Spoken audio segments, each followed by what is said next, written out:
La Côte d'Ivoire a connu une décennie de remous sociopolitiques qui n'ont pas épargné l'école. La crise post-électorale, avec ses effets collatéraux, n'a fait qu'empirer la situation.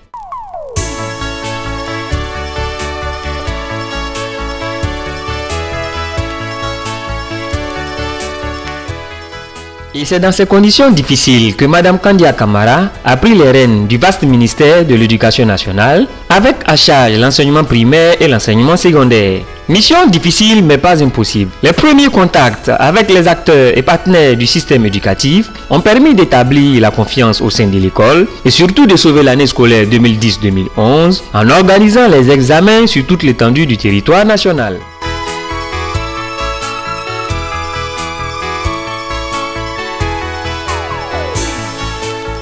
À la faveur de la rentrée scolaire 2011-2012, des réformes ont été mises en œuvre par Mme Kandia Camara, à savoir la réinstauration du port de l'uniforme, la dépolitisation de l'école et surtout l'inscription en ligne. Pour en savoir davantage sur les raisons qui sous-tendent cette innovation qu'est l'inscription en ligne, nous avons interrogé deux personnalités de haut rang du ministère de l'Éducation nationale.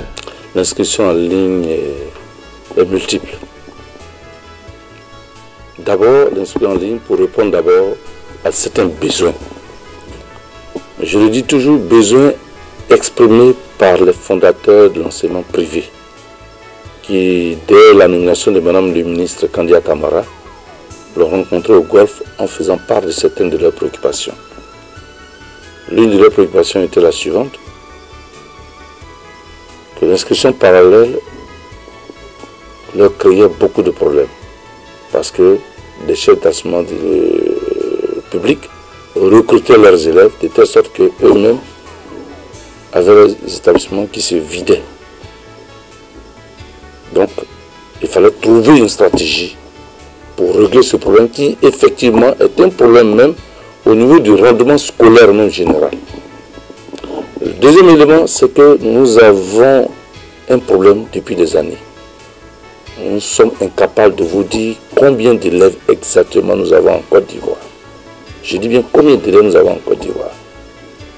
Parce que un système qui se respecte doit être capable à tout le monde de dire nous avons X nombre d'élèves.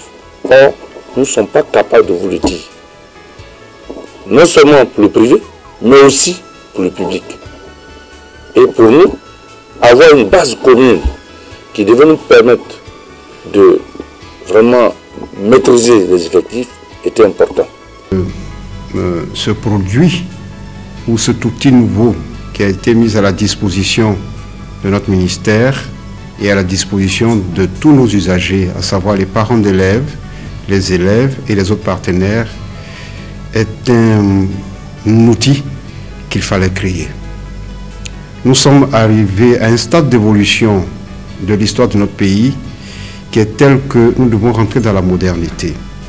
Et la modernité aujourd'hui s'accompagne des outils informatiques. Et le système d'inscription en ligne n'est rien d'autre qu'une informatisation de toutes les opérations qui étaient réalisées de manière manuelle. Une telle opération ne peut se tenir sans en informer les parents d'élèves. C'est donc à juste titre que nous avons assisté à l'audience accordée par Mme le ministre de l'Éducation nationale à l'Association des parents d'élèves de Côte d'Ivoire. Audience au cours de laquelle elle est revenue sur l'inscription en ligne. Comme je l'ai dit, c'est une innovation, honnêtement, dans l'intérêt des parents d'élèves.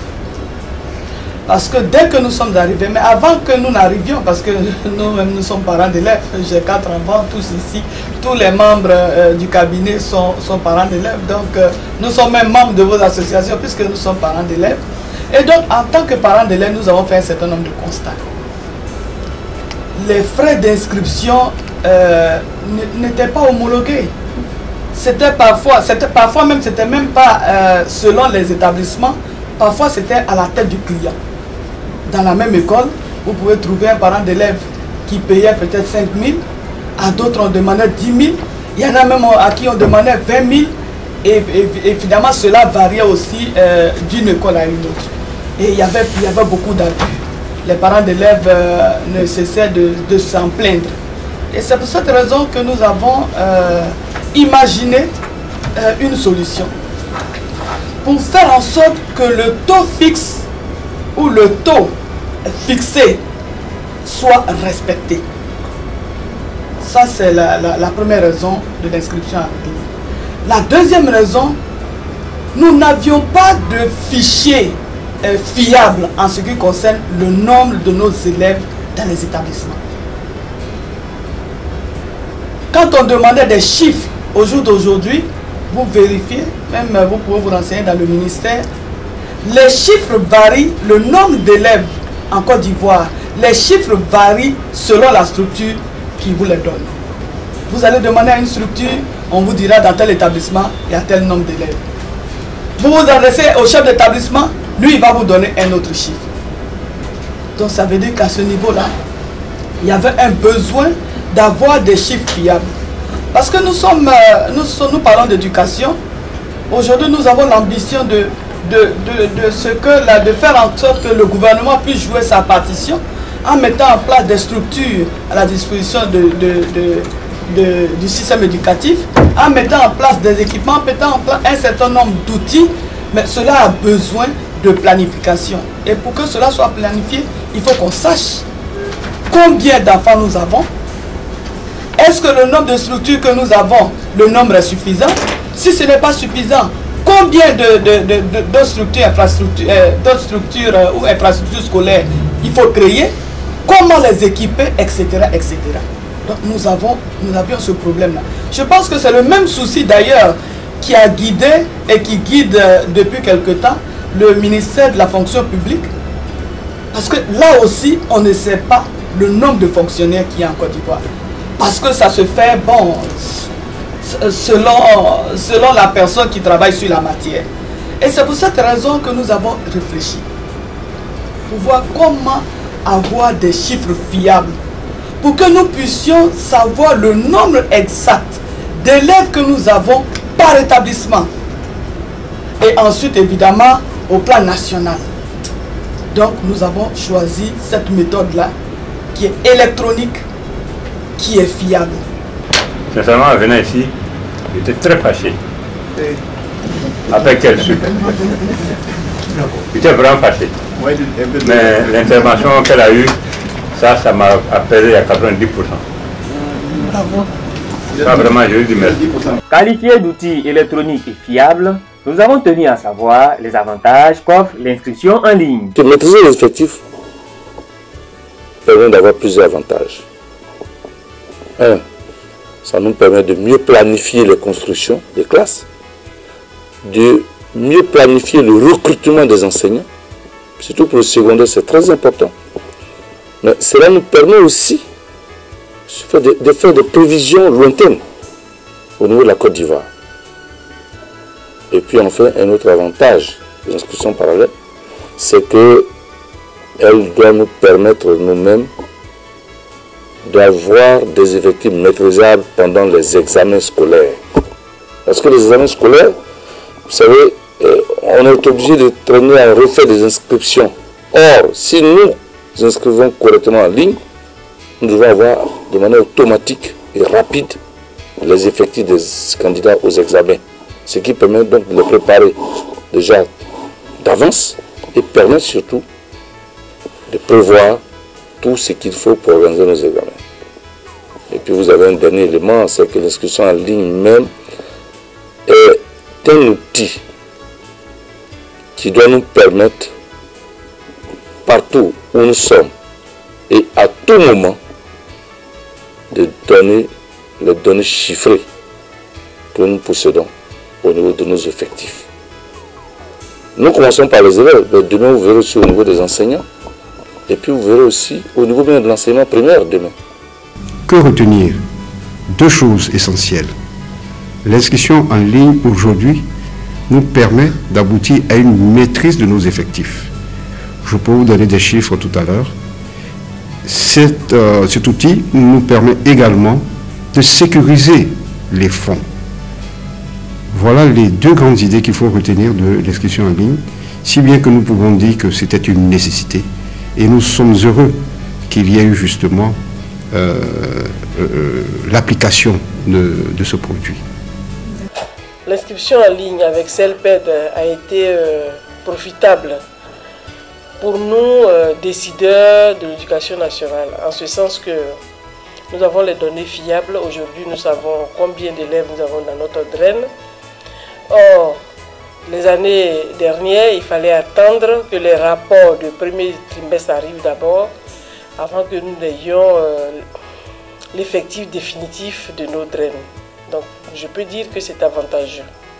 Mais au-delà des avantages matériels et financiers, n'y a-t-il pas des désagréments constatés dans la pratique de l'inscription en ligne? Nombreux désagréments. Et si vous avez suivi le discours de Mme la ministre, elle a interpellé les opérateurs pour dire de commencer désormais plus tôt. Effectivement que l'un des opérateurs n'a commencé l'inscription que 3 jours avant la rentrée. Parce que c'est 3 jours avant la rentrée que le contrat a été signé. Donc ce n'est pas tellement le fait des opérateurs uniquement, c'est aussi le fait de nos ministères. Mais parce que nous tenons à cette opération, nous avons tenu à l'engager. Et puis nous avons voulu jouer sur le fait de surprise aussi. Vous savez, vous n'allez pas venir dire à quelqu'un j'arrive, et quand il sait que vous arrivez et que ça peut créer des problèmes, il va prendre le temps de se préparer.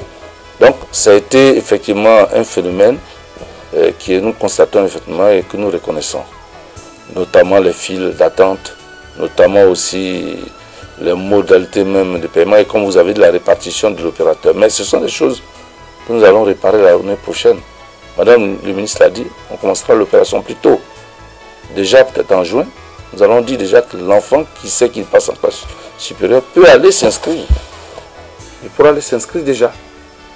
Et si les parents suivent le mouvement, logiquement on ne devrait pas avoir de files d'attente. Mais nous profitons aussi pour leur présenter toutes nos excuses et nous ferons tout pour éviter ce genre de désagréments prochainement. Mais c'était nécessaire.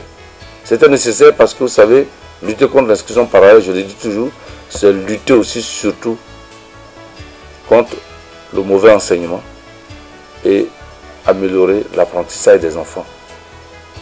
Quand les classes sont nombreuses surchargées, l'enseignant a du mal à enseigner comme il faut. C'est pour eux, c'est pour nous tous que nous luttons. Conduire un tel processus requiert un ou plusieurs opérateurs. Combien en avez-vous choisi sur la place et qui sont-ils, Madame le ministre? Sur la place, il y a 2 opérateurs qui mènent cette opération, si je peux m'exprimer ainsi.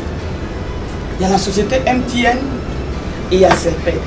Pour le deuxième cité, Mme Kandia Kamara a signé une note circulaire adressée aux directeurs régionaux, aux directeurs départementaux et aux fondateurs d'écoles privées, dans laquelle la clé de répartition des frais générés par l'inscription en ligne des élèves est clairement définie. Conformément donc à cette répartition, CELPED a organisé le vendredi 20 janvier 2012 à l'hôtel Pullman une cérémonie de remise de chèques et a offert un important lot de matériel informatique aux différentes structures du ministère quelques jours plus tard. Quelle est la valeur du montant global des chèques distribués pour combien d'élèves inscrits? Je ne pourrais que vous donner des chiffres globaux parce que je ne les ai pas devant moi. Donc en général, on a inscrit 600 000 élèves. Oui, donc 500 et quelques mille pour le public et 5 et quelques mille pour le privé. Voilà. 3 milliards et quelques collectés pour l'éducation nationale. Voilà. Après la réception de les chèques, nous avons recueilli les avis de certains récipiendaires. Je voudrais d'abord exprimer toute ma joie. Vous savez, dans l'Oua, j'ai une population importante d'élèves. Rien que dans le secondaire public à ce jour, j'ai un effectif global de plus de 45 000 élèves. Donc avec ce chèque, nous allons pouvoir réaliser les projets qui sont déjà identifiés à cette période de l'année. Donc c'est vraiment des sentiments de joie ce matin. Bon, ce courage d'innovation est un avantage pour nous. L'inscription en ligne aujourd'hui reste le moyen sûr de maîtriser les effectifs. Et donc pour moi, nous l'entourons. Nous sommes autour d'elle, n'est-ce pas, pour ces innovations. Nous sommes engagés nous aussi à vivre ces innovations pour l'école ivoirienne. Il y avait un besoin réel d'innovation. Je voudrais d'abord commencer par remercier Madame le ministre qui a permis cette initiative innovante dans le secteur de l'éducation nationale. Je dirais aussi merci à Madame le directeur général de CELPED pour cet appui qui va nous aider à mieux gérer dans nos différentes directions régionales. C'est un souffle qui vient pour nous aider parce que depuis la rentrée, nous attendions tous cet appui qui va nous permettre de faire face à tout ce que nous avons comme besoin en direction régionale. Va servir au fonctionnement de la direction régionale essentiellement, puisque les chefs d'établissement vont recevoir leur part. Chaque structure a reçu des consignes par rapport à la bonne gouvernance et je voudrais vous rassurer que cela sera utilisé à bon escient. Les chiffres annoncés, c'est ce qui a été versé. On l'a encore les années dernières, il fallait que le 2AC parcourt les lycées et collèges pour avoir les chiffres fiables. Or, cette année, CELPED nous a permis d'entrer en contact avec les données fiables et puis bon, d'avoir les montants promis pour les directions régionales. Malgré toutes les garanties prises par CELPED et les avantages qu'offre l'inscription en ligne, certains acteurs du système se sont donnés à la fraude. Mais comment ont-ils été débusqués? Contrôler les effectifs. Nous avons fait appel à un agent de CELPED et nous avons fait le croisement de fichiers qui nous a permis de mettre à nu tous les effectifs frauduleux que nous avons reçus. Je pense qu'avec le croisement en ligne, bon, c'est plus facile de faire les recherches. Donc voilà ce que je peux vous dire, parce que quand un enfant s'inscrit, en même temps, l'établissement a le fichier, en même temps, CELPED a le fichier. Et donc, pour faire le croisement, bon, c'est plus facile pour nous. Voilà. Le processus étant enclenché, il convient à chaque maillon de la chaîne éducative de s'impliquer véritablement dans la pratique de l'inscription en ligne afin de mieux maîtriser les effectifs et mettre fin au recrutement parallèle, véritable plaie du système éducatif ivoirien.